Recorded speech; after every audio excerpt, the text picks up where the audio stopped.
Wala yung asawa ko. Wala yung anak kong babae. Pumasok sa school. Tapos 3 na lang kami natira dito.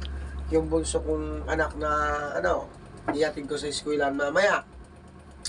Yung panganay ko, hindi pa nagpa-enroll. Kaya nagagalit ako ngayon. Kaya masama ng loob ko. Iinom ako kahit masama ang pakiramdam ko.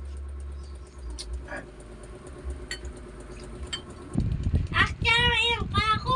Pero, di ba, kala ko na hanggang lang. Nangkasakit ka. Ang panggamot mo. Gin? Paano? Anong kakapatid?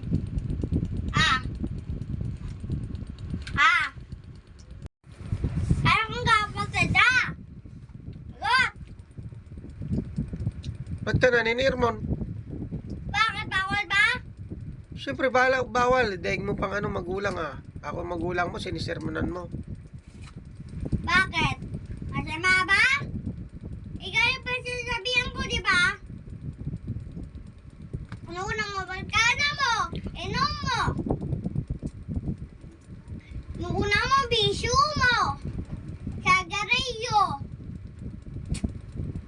Siyempre, sisermonan kita. Malamang hindi. Paano kasakit ka? Anong papagamot ko sa'yo? Tama ka, anak. Sorry kung nagawa ko yon, mag-inom. Kasi masama lang ang loob ko kay kuya mo. Sige ba, patawad ko na ikaw. Sorry, anak, Salamat dahil napatawad mo ako.